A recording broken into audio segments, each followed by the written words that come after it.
Hello, everyone. I've covered this before and I have said it in multiple videos that I am a survivor of military sexual trauma. I was harassed by a number of fellow soldiers, males and females, people that were the same rank and people that were much higher rank than myself, including enlisted officers, etc. And just recently heard about this story.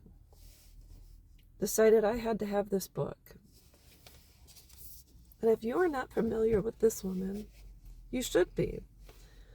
Gisele was married for decades, had 3 grown children. Husband came home. He was crying one day and said they had to go to the police department because he informed her he had been upskirting women using his phone, and they were going to talk to him. And then the police informed her that her husband of, I think, 5 decades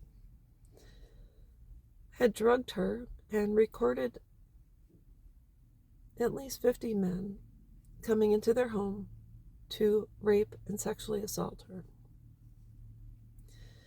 And people say, how is this even possible? Well, it's possible because her husband lied and got sleeping medication and other forms of narcotics, drugs, etc. from the doctor and such. And he would mix the medication in, I think, her food, maybe drinks. She would be out, gave her muscle relaxers, so when she was being raped, that her body was relaxed enough to not show signs of trauma, which happens if someone's awake. And she is here to say shame has to change sides. And I'll just say that she is one of the bravest people that probably I've ever read about. And the reason I was so shocked that she came out with a book, and I applaud her for this, because her story happened within the last number of years. And she was brave enough to show her face. And she was absolutely correct about how shame has to change sides, because as a survivor, when my assault occurred, I didn't tell anyone. I knew no one would believe me. I knew that someone would say, well, he would never do that because he's engaged and he has a little boy. And I never knew this person to be vile, disgusting, someone that would abuse women or cause someone harm. And so the Jekyll and Hyde exists in this world. And I'll just tell you, she told her story fairly quickly. And I didn't talk about mine initially for a decade when I told someone that knew my assailant. And she said, well, she said, yeah, regarding my story, that when the woman I told that was friends with him, just basically said, she said that he had served time in prison for an assault on someone else subsequent to mine.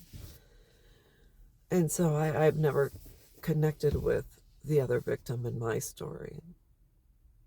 But to know this woman came forward immediately is not immediately per se with her story, but within a number of years. I can't even imagine the fear, degradation, shame, the questions you get, the exams you have to go through. I didn't go through any exams because when mine happened, I didn't tell. I waited for 10 years, told someone, and then I was informed, he had another victim out there. But then it took another at least 10 years after for me to actually file reports, and by that time the statute of limitations had run out, and so the man who raped me has never served time for my assault. So Just want to say thank you, Gisele. And thanks to all women and men who come forward, because it is tough. It is never easy. But please, let's stop shaming people. Let's support them and build them up so other people know that they can come forward without repercussions, without being looked down on. And that's all there is to it. I will be back.